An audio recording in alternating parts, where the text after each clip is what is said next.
سب سے چھوٹے حصے سے شروعات کرتے ہیں اور دھیرے دھیرے چھوٹے سے تھوڑا بڑا، اس سے بڑا اور اس سے بڑے حصوں کی جانب ہم پیش قدمی کرتے ہیں۔ مثال کے طور پر جب ہم اردو سکھاتے ہیں تو سب سے پہلے ہم سب سے چھوٹی یونٹ یا سب سے چھوٹی اکائی حروف تہجی کی تدریس کرتے ہیں۔ جب بچہ حروف تہجی سیکھ جاتا ہے پھر ہم اس کو اعراب سکھاتے ہیں۔ جب اعراب سیکھ جاتا ہے پھر ہم اس کو جوڑ کر ملا کر لکھنا سکھاتے ہیں، 2 حرفی الفاظ سکھاتے ہیں، پھر 3 حرفی الفاظ سکھاتے ہیں، پھر 4 حرفی الفاظ سکھاتے ہیں، پھر جملہ بنانا سکھاتے ہیں۔ جملے کے بعد ہم اس کو اقتباس بنانا سکھاتے ہیں۔ اس طرح سے چھوٹے سے بڑے کی جانب ہماری پیش قدمی ہوتی ہے۔ تو یہ طریقہ کہلاتا ہے ترکیبی طریقہ۔ ترکیبی طریقے کی 2 قسمیں ہیں، ایک ہے حروف تہجی کا طریقہ اور دوسرا ہے صوتی طریقہ۔ دوسرے طرح کے جو طریقے ہیں ان کو ہم کہتے ہیں تحلیلی طریقے۔ تحلیلی طریقے میں ترکیبی طریقے کے بالکل الٹ ہم بڑے پارٹ سے، بڑی چیز سے شروعات کرتے ہیں، اس لیے ہم اس کو کہتے ہیں کل سے جز کی جانب اس میں ہم پیش قدمی کرتے ہیں۔ اس میں ہم پہلے کسی بڑے حصے کو لیتے ہیں اور پھر اس بڑے حصے سے ہم چھوٹے حصے کی جانب پیش قدمی کرتے ہیں۔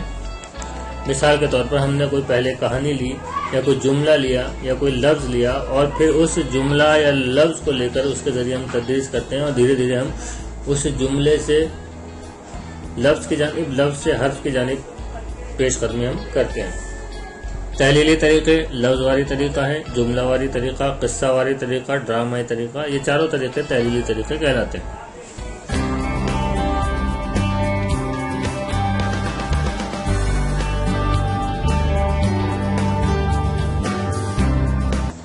ترکیبی طریقوں میں پہلا طریقہ ہے حروف تہجی کا طریقہ۔ آپ یہاں یہ بات ذہن میں رکھیں کہ ہم اردو پڑھنا سکھانے کے طریقوں کی بات کر رہے ہیں۔ تو اردو پڑھنا سکھانے کا پہلا طریقہ ہے حروف تہجی کا طریقہ۔ حروف تہجی یعنی الف سے لے کر بڑی آ تک کے جو حروف ہیں اردو میں ان کو ہم حروف تہجی کہتے ہیں۔ یہ سب سے قدیم طریقہ ہے، یہ ایک روایتی طریقہ ہے، اس کو ہم ہجے کا طریقہ بھی کہتے ہیں۔ اس طریقے سے بچوں کی حروف شناسی مضبوط ہو جاتی ہے، یعنی بچوں کو حروف کی پہچان اچھی ہو جاتی ہے۔ یہ اس طریقے کی کچھ کمزوریاں بھی ہیں اور وہ کمزوریاں یہ ہیں کہ یہ غیر نفسیاتی طریقہ ہے، کیونکہ اس طریقے میں بچوں کو حروف تہجی رٹواتے ہیں، اس لیے یہ غیر منطقی بھی ہے۔ اس طریقے میں رٹوانے پر زور دیا جاتا ہے، اس لیے یہ تھوڑا بوجھل طریقہ ہے اور اس میں استاد کا ڈر جو ہے وہ بڑی اہمیت کا حامل ہوتا ہے، کیونکہ بچہ استاد کے ڈر کی وجہ سے الفابیٹ کو رٹ لیتا ہے۔ یہ جو حروف تہجی کا طریقہ ہے، اس کے طریقہ کار پر اگر ہم بات کریں تو اس طریقے میں سب سے پہلے ہم حروف کو یا ان کے نام کو جو ہے یاد کرواتے ہیں، حروف کی آوازیں اور شکلیں اس کے بعد ہم یاد کرواتے ہیں۔ اس کے بعد ہم اعراب یعنی علی زبر اور زیر پیش کی مشق کرواتے ہیں۔ اس کے بعد ہم آدھے بننے والے اور جو حروف آدھے نہیں بنتے ہیں اس کی پہچان کرواتے ہیں، وہ یاد کروائے جاتے ہیں۔ اس کے بعد ہم حروف کی ملوا شکلوں کی مشق کرواتے ہیں اور یہ سب ہونے کے بعد ہم بچوں کو لکھنا سکھانا شروع کرتے ہیں، جس میں ہم 2 حرفی الفاظ، 6 حرفی الفاظ، 4 حرفی الفاظ، ان الفاظ کی مشق کرواتے ہیں اور اس کے بعد ہم جملہ اور اقتباس کی جانب جو ہے ہم رجوع کرتے ہیں۔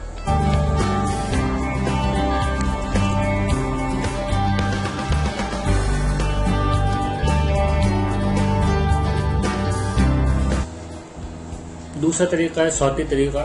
صوت کا مطلب ہوتا ہے آواز کا طریقہ۔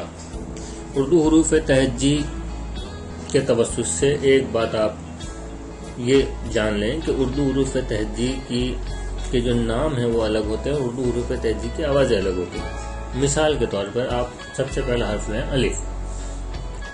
الف کا نام الف ہے لیکن اس کی آواز آ کی نکلتی ہے۔ اسی طرح سے لیجیے، مان لیجیے آپ بات کریں جیم، نام اس کا جیم ہے لیکن اس کی آواز نکلتی ہے ج کی۔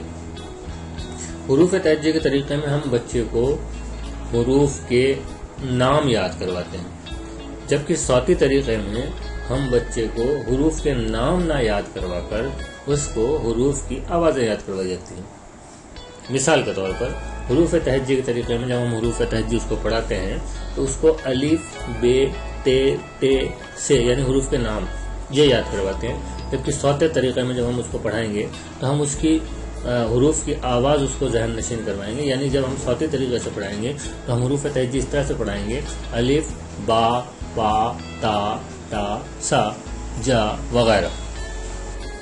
صوتی طریقے میں بچے کو حروف کی آوازیں یاد کروائی جاتی ہیں، اس سے بچے کو لکھنے اور پڑھنے میں آسانی ہوتی ہے اور لکھتے یا پڑھتے وقت وہ کنفیوز نہیں ہوتا ہے کہ یہ الف ہے یا آ ہے۔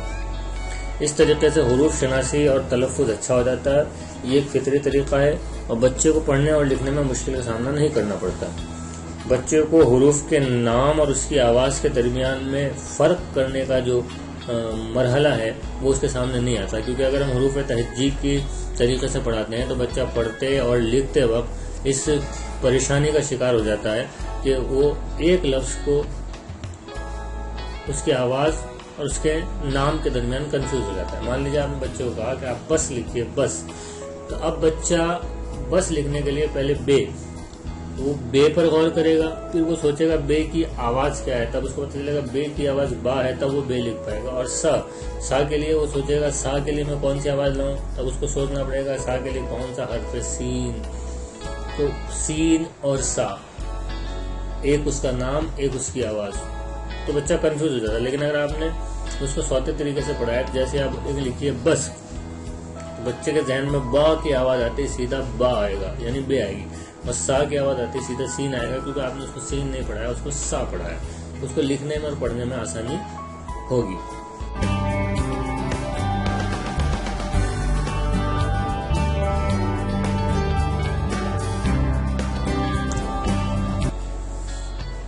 ترکیبی طریقے دو ہی تھے، حروف تہجی کا طریقہ اور صوتی طریقہ۔ تحلیلی طریقے کی بات کرتے ہیں۔ پہلا تحلیلی طریقہ ہے لفظ واری طریقہ، جیسا کہ میں نے آپ کو پہلے بھی بتایا کہ اس میں بڑی یونٹ کو بنیاد بنا کر تدریس کروائی جاتی ہے، لہٰذا لفظ واری طریقہ، اس کے نام سے آپ کو معلوم ہو رہا ہوگا کہ اس میں الفاظ کو بنیاد بنا کر تدریس کروائی جاتی ہے۔ اس میں کوئی ایک لفظ لے لیا جاتا ہے تو اس لفظ کی بناوٹ اور اس لفظ کے تلفظ کی مشق کروائی جاتی ہے، پھر لفظ میں شامل حروف کی پہچان کروائی جاتی ہے اور پھر ان حروف کی مدد سے نئے لفظ بنوائے جاتے ہیں۔ اس طرح سے بچوں کو ایک لفظ، اس میں آئے ہوئے حروف اور ان حروف سے نئے بننے والے الفاظ کی جانکاری ہوتی ہے اور اس کی لفظ شناسی اور حروف شناسی مضبوط ہو جاتی ہے۔ لفظ واری طریقے کی کچھ خصوصیات اور اس کی کچھ کمزوریاں بھی ہیں۔ یہ ایک منطقی اور نفسیاتی طریقہ ہے، دلچسپ بھی ہے۔ اس طریقے میں رٹنے کی بجائے سمجھنے پر زور دیا جاتا ہے۔ اس طریقے میں اعراب کی غلطیوں کی گنجائش رہتی ہے اور لفظوں کی شناخت تھوڑی کمزور رہتی ہے، کیونکہ لفظ اور حروف جو اس کے رٹے ہوئے نہیں ہوتے۔ چھوٹے درجات کے لیے یہ طریقہ صحیح نہیں ہے، کیونکہ بچوں کو ایک بھی حرف معلوم نہیں ہے ابھی، تو آپ اس کے سامنے ایک لفظ رکھیں گے تو یہ غیر نفسیاتی ہو جائے گا، کیونکہ وہ ایک بھی حرف نہیں جانتا تو لفظ کو کیسے پہچانے گا، آئیڈینٹیفائی کرے گا۔ بڑی کلاسز میں مشق کروانے کے لیے جو ہے یہ طریقہ ایک عمدہ طریقہ ثابت ہو سکتا ہے۔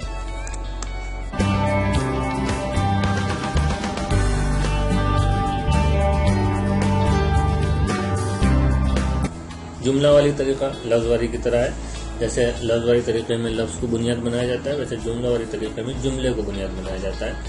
تو جملے کو بنیاد بنا کر جب ہم تدریس کرتے ہیں، تو اسے جملہ واری طریقہ کہتے ہیں۔ اس جملے کی بناوٹ اور تلفظ کی اس میں مشق کروائی جاتی ہے، اور جو جملہ ہم نے لیا ہے اس جملے میں شامل الفاظ اور پھر الفاظ میں شامل حروف کی پہچان کروائی جاتی ہے، پھر ان حروف کی مدد سے نئے الفاظ بنوائے جاتے ہیں اور ان الفاظوں کی مدد سے نئے جملے بنوائے جاتے ہیں۔ تو اس سے بچے کی جملے کی ساخت، الفاظ اور حروف کی پہچان مضبوط ہو جاتی ہے، اس کی ووکیبلری بھی اچھی ہو جاتی ہے، ذخیرہ الفاظ بڑھتا ہے اور اس کی نئے جملے اور نئے الفاظ بنانے کی اچھی مشق ہو جاتی ہے۔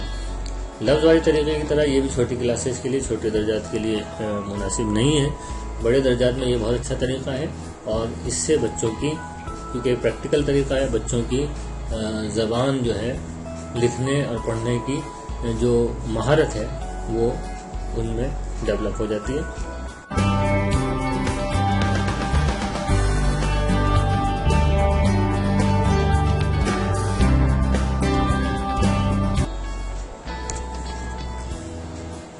قصہ واری طریقہ یہ بھی ایک تحلیلی طریقہ ہے۔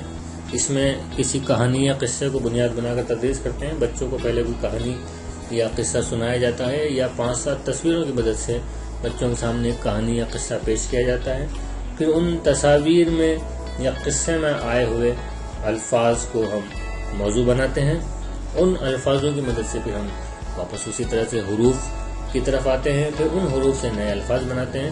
اس طرح سے جو ہے بچوں کو روزانہ کچھ نئے الفاظ اور کچھ نئے حروف سیکھنے کو ملتے ہیں۔ یہ ایک طرح سے جملہ واری طریقے کا ہی بڑا روپ ہے۔ قصہ واری طریقہ،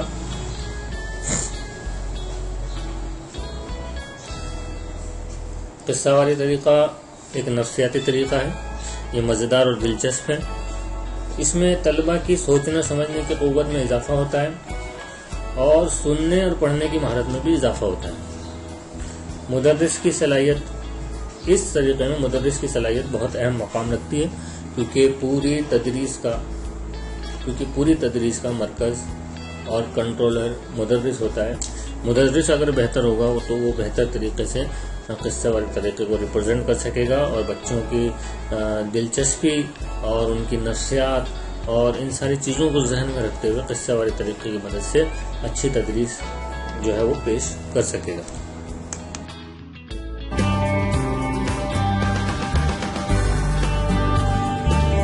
اردو پڑھنا سکھانے کے طریقوں کے بعد ہم بات کرتے ہیں اردو لکھنا سکھانے کے طریقے۔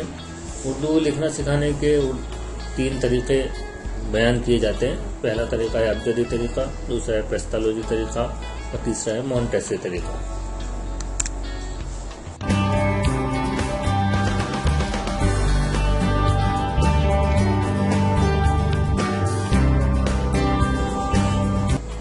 ابجدی طریقہ یہ ایک قدیم طریقہ ہے، یعنی پرانا طریقہ ہے۔ اس میں بچے کو سب سے پہلے حروف تہجی لکھنا سکھایا جاتا ہے، اس کے بعد حروف کی مختلف شکلیں اور اس کے بعد حروف کو جوڑ کر لکھنا اور الفاظ بنانے کی مشق کروائی جاتی ہے۔ الفاظ سے جملے اور پھر اقتباس تحریر کرنا سکھایا جاتا ہے۔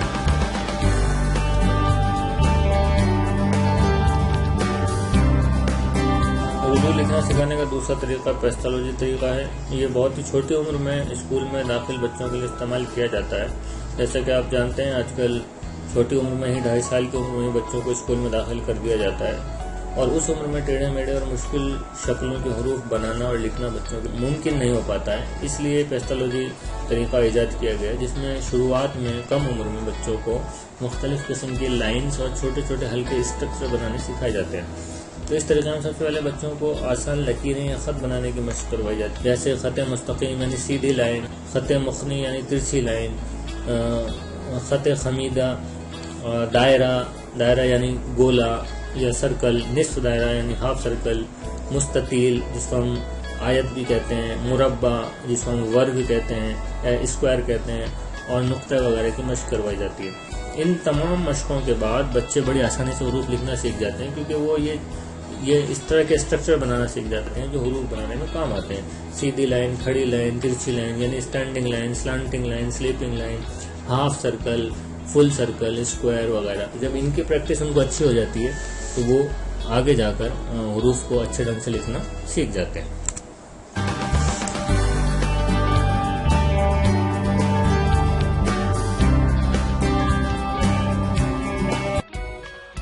مونٹیسری طریقہ اٹلی کی خاتون ماریا مونٹیسری کا ایجاد کرتا ایک دلچسپ طریقہ ہے۔ اس طریقے میں حروف شناسی کے لیے گتے کے رنگین ٹکڑوں کو حروف کی شکل میں کاٹ کر بچوں کے سامنے پیش کیا جاتا ہے۔ بچے ان حروف کو دیکھ کر اور چھو کر آسانی سے ذہن نشین کر لیتے ہیں۔ ان حروف کو قریب رکھ کر الفاظ بھی بنائے جا سکتے ہیں، جیسے مان لیجیے آپ کو کھانا لکھنا ہے تو آپ کھ، آ کا ڈنڈا، نا اور آ کا ڈنڈا، یہ 4 حروف کے گتے کے ٹکڑوں پر کٹے ہوئے ان کو قریب قریب رکھیں گے تو لفظ کھانا بن جائے گا۔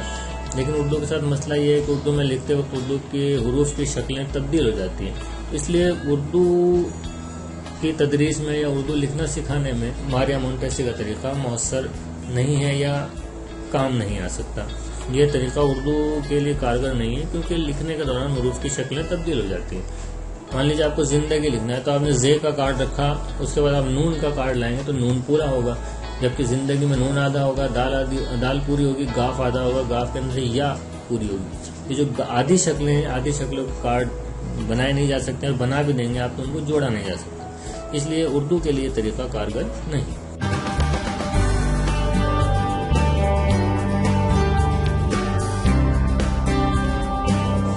کسی بھی زبان کی تدریس میں پڑھنا سکھانے اور لکھنا سکھانے کے بعد قواعد کی تدریس کا نمبر آتا ہے. یہ بڑی اہم چیز ہے.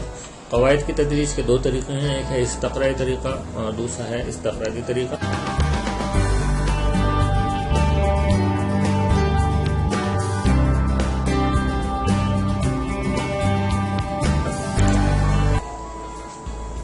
استقرائی طریقہ قواعد کی تدریس کا ایک جدید طریقہ ہے. یہ جانی پہچانی باتوں سے انجانی باتوں کو سکھانے کی جانب پیش قدمی کرنے کا طریقہ ہے. یعنی شناسہ سے غیر شناسہ کی جانب پیش قدمی اس میں ہم کرتے ہیں. نون ٹو ان نون جسے ہم انگلش میں کہہ سکتے ہیں.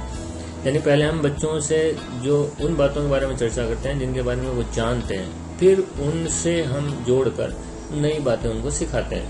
اسے عملی قواعد بھی کہا جاتا ہے کیونکہ اس طریقے میں طلبہ خود کر کے عمل کر کے سیکھتے ہیں. اس طریقے میں استاد جانے پہچانے واقعات اور مثالوں کے ذریعے قواعد کو سمجھاتا ہے. وہ پہلے مثالیں بیان کرتا ہے اور پھر ان مثالوں سے تعریف اخذ کرتا ہے. ان مثالوں سے ہی کسی بھی چیز کی ڈیفینیشن بچوں سے ہی نکلواتا ہے اور اسے بچوں کو سمجھاتا ہے. اس طریقے میں طلبہ جو ہے وہ شوق اور ان میں تحقیق اور شوق کا مادہ پیدا ہوتا ہے. ان میں خود اعتمادی اور جد و جہد کی صلاحیت کی بھی نشو و نما ہوتی ہے. حالانکہ اس طریقے میں زیادہ وقت لگتا ہے لیکن پھر بھی ایک مؤثر طریقہ ہے. اور اس کی مثال یہ, مان لیجیے آپ بچوں کو اسم سکھانا چاہتے ہیں تو پہلے اسم سے متعلق چیزوں کے بارے میں آپ ان سے چرچا کریں گے جن کے بارے میں بچے جانتے ہیں. آپ کچھ چیزوں کے نام ان سے پوچھیں گے, کچھ اشخاص کے نام پوچھیں گے, کچھ شہروں کے نام پوچھیں گے, اور جب وہ یہ بتا دیں گے تب ان کو اس کی بنیاد پر آپ بتائیں گے جتنے بھی نام آپ نے بتائے دراصل ان ناموں کو ہم اسم کہتے ہیں.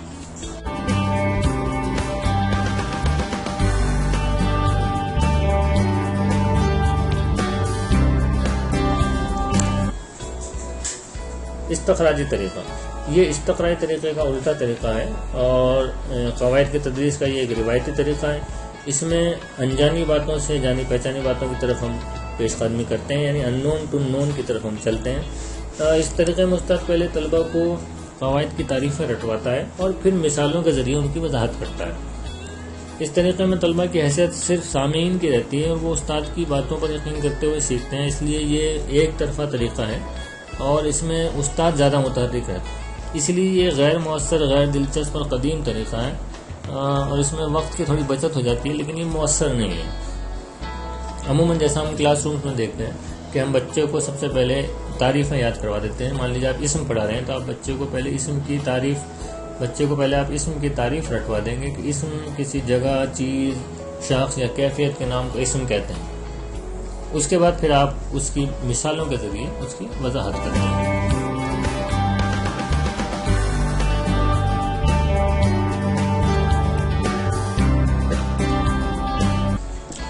زبان کی تدریس کے کچھ مزید طریقے اور ہیں جس میں ساختی طریقہ, ترجمہ واری طریقہ اور براہ راست طریقہ بھی ہے.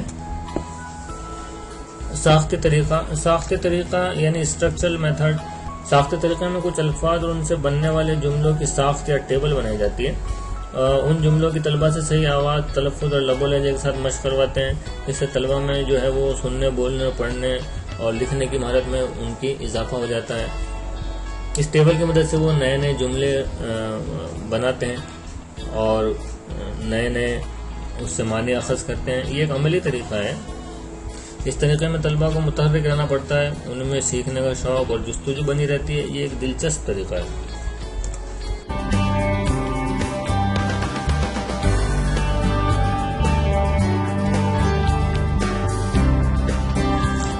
ترجمہ واری طریقہ, کسی ایک زبان کے ذریعے دوسری زبان سکھانے کے طریقوں کو ہم ترجمہ واری طریقہ کہتے ہیں کیونکہ اس میں ہم ترجمہ کر کے بچے کو سکھاتے ہیں. یہ زبان سکھانے کا ایک روایتی اور پرانا طریقہ ہے.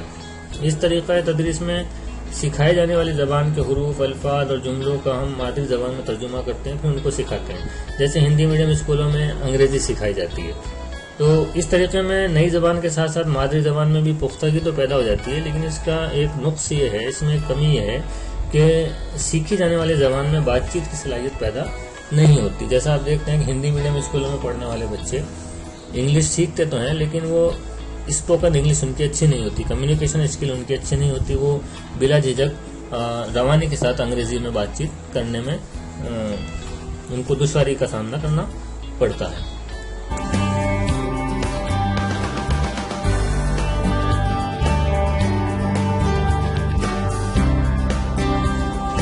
براہ راست طریقہ یعنی ڈائریکٹ میتھڈ، یہ ایک فطری طریقہ ہے جس میں ایک زبان کو سکھانے کے لیے دوسری زبان کا سہارا نہیں لیتے، بلکہ اسی زبان میں ڈائریکٹ براہ راست دوسری زبان میں تدریس کی جاتی ہے۔ جیسے انگلش میڈیم اسکولس میں بچوں کو ڈائریکٹ انگلش کے تھرو ہی انگلش سکھائی جاتی ہے، اس کو ہم کہتے ہیں ڈائریکٹ طریقہ۔ اس طریقے میں حروف، الفاظ، جملوں اور قواعد کی تعلیم ایک کے بعد دیگر دی جاتی ہے، اور بچوں میں جو ہے اس طریقے سے سیکھنے جانے والی جو زبان ہے اس کو فطری طور پر بولنے، لکھنے اور پڑھنے کی صلاحیت ان میں پیدا ہو جاتی ہے۔ انگلش میڈیم اسکول میں پڑھنے والے بچے آپ دیکھتے ہیں کہ وہ فلوئنٹلی جو ہے وہ انگلش بول، لکھ اور پڑھ سکتے ہیں، تو یہ ایک ایفیکٹو میتھڈ ہے۔ اس طریقے میں کمی یہ ہے کہ بچہ اپنی مادری زبان سے کم آشنا ہو جاتا ہے۔ یہ آپ جانتے ہیں کہ انگلش میڈیم اسکولوں میں پڑھنے والے بچے ہندی سے تھوڑا ان کی آشنائی کم ہو جاتی ہے، اس کا تھوڑا نیگیٹو امپیکٹ ہے۔ محترم ناظرین، میری ویڈیوز دیکھنے کے لیے آپ کا بہت بہت شکریہ۔ مجھے امید ہے کہ میری یہ محنت آپ کے لیے کارآمد ثابت ہوگی۔ ویڈیو کے لیے تیاری کرنا، اس کو بنانا، ریکارڈنگ کرنا، اس میں ترمیم کرنا، پھر اس کو پروڈیوس کرنا، پھر اس کو اپلوڈ کرنا، یہ بڑا لمبا پروسیس ہے، وقت بھی اس میں بہت لگتا ہے، لیکن فی سبیل اللہ آپ لوگوں کی کامیابی میں حصے دار بننے کے لیے میں یہ کوشش کرتا رہتا ہوں۔ بہت لمبے عرصے بعد میں یہ ویڈیو پوسٹ کر پایا ہوں، کیونکہ میری کچھ ذاتی پریشانیوں میں آ گیا تھا، بیمار بھی ہو گیا تھا، اور دوسری کچھ وجوہات تھیں جس کی بنا پر میں یہ ویڈیو بہت لمبے ٹائم تک نہیں بنا پایا، لیکن مجھے امید ہے کہ آپ کو یہ ویڈیوز پسند آ رہے ہوں گے، یہ ویڈیو بھی آپ کو پسند آئے گا۔ سبسکرپشن کی تعداد تھوڑی کم ہے، میری آپ سے گزارش ہے کہ آپ خود بھی ان ویڈیوز کو سبسکرائب کریں اور اپنے دوستوں کو بھی سبسکرائب کرنے کے لیے کہیں، تاکہ زیادہ سے زیادہ لوگوں تک یہ ویڈیوز پہنچیں اور زیادہ سے زیادہ لوگ اس سے فائدہ اٹھا سکیں، اور مجھے زیادہ سے زیادہ ثواب حاصل ہو سکے، آپ لوگوں کو بھی ثواب حاصل ہو سکے، اور سب سے بڑی بات یہ ہے کہ مجھے خوشی ہوگی کہ میرے ان ویڈیوز کو دیکھ کر اگر آپ اپنے امتحانات میں کامیابی حاصل کرتے ہیں اور اپنی منزل مقصود کو حاصل کرتے ہیں، تو اس سے بڑی زیادہ خوشی کی بات میرے لیے اور نہیں ہو سکتی۔